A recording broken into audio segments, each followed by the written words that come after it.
His rendezvous with grim destiny begins a little after noontime as his plane lands in Dallas. Earlier, he had received a tumultuous reception in Fort Worth, and now more thousands are waiting to greet him in downtown Dallas. But death is less than 1 short hour away. At 1:25, the motorcade moves into the downtown area. Death is 6 minutes away. In a warehouse, a sniper with a rifle poised waits. The cheers of the crowd almost muffle the 3 shots. The assassin's aim is deadly. The area is a swarm with police, rangers, and Secret Service men. The murderer slips the net, but a few blocks away, a man is captured after he is reported to have killed a policeman.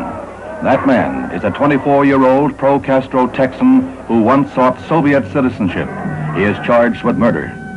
Meanwhile, the president had been rushed to a nearby hospital where life lingered as a waiting world prayed. A half hour later, he was dead, his life crushed like his wife's abandoned bouquet.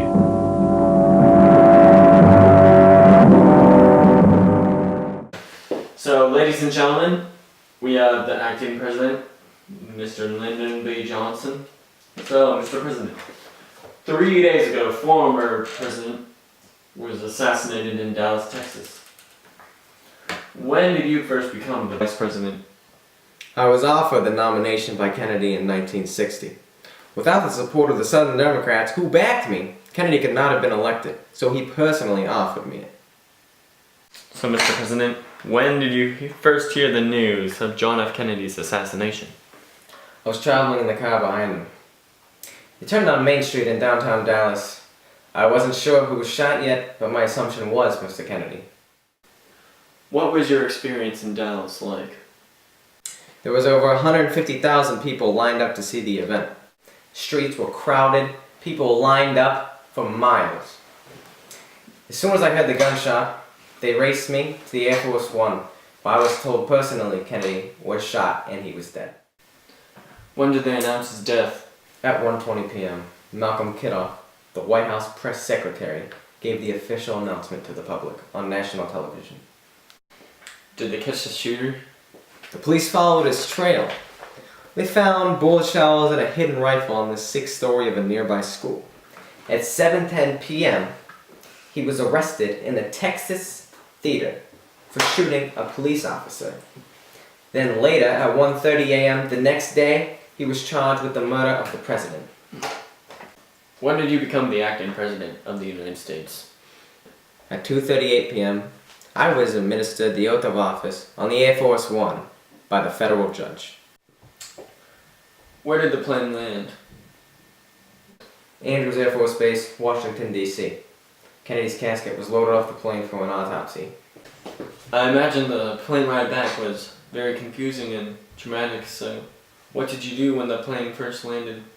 At 5:10 p.m., I gave my first statement to the public, addressing me as President of the United States and President Kennedy dead.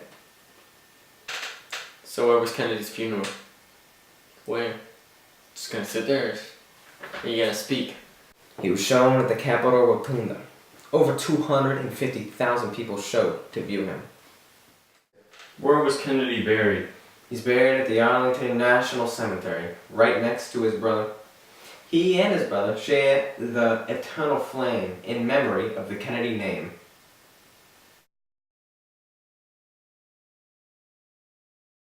Okay, Mr. President, thank you for the interview. Thank you very much. It was an honor talking to you. Yes, sir.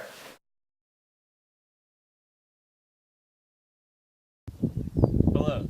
Today I will be interviewing Lyndon B. Johnson, 30 years after the JFK assassination.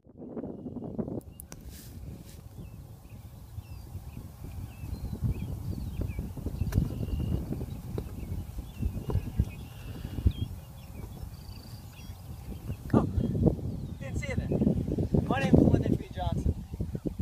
30 years ago, John F. Kennedy was assassinated in Dallas, Texas. Today, I'm going to be doing an interview with the same interviewer. Tell me a little bit about your foreign policy. Well, I sent 500,000 troops to Vietnam to support the war effort. I spent a great deal of my budget that way, but, you know, I needed to show America's number one. So what about your domestic policy for African Americans? Well, 1964, I did a Civil Rights Act for African Americans. 1965, I did the Voting Act. Now, if you mind for a second, I'm going to hit the ball.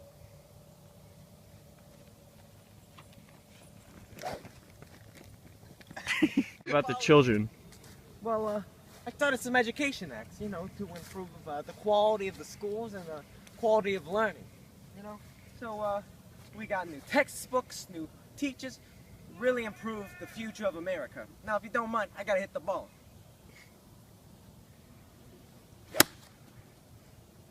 What about the elderly? Well, I established Medicare and Medicaid to health care for the elder people. You know, they did raise our generation. Now, if you don't mind, I gotta hit the ball. Oh, wow. What about the environment? Well, you know, I cared a lot about the environment, so I passed a lot of acts that would preserve the natural beauty of America. You know, that was my main focus. But if you don't mind, I gotta hit the ball.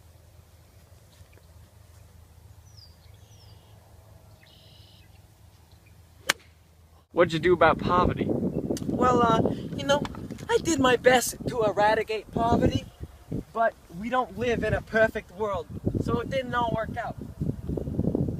Now, if you don't mind, I gotta hit the ball.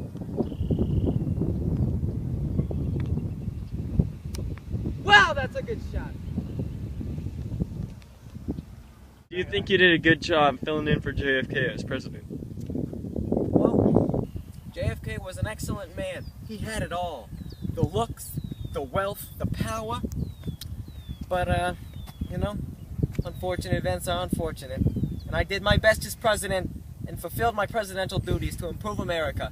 And that, I think I succeeded. Now, if you don't mind, I gotta hit the ball.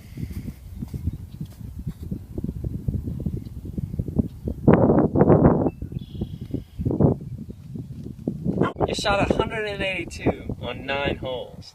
You know, I was better at president than I was at golf. Tim Finnegan lived in Watkins Street, a gentle Irishman, very odd. He'd a beautiful brogue so rich and sweet, to rise in the world he carried a hod.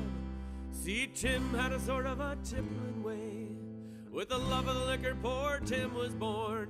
To help him with his work each day, he'd drop by the curry there every more. Whack from a darn, I'll dance to your partner, up the floor, your trotters shake.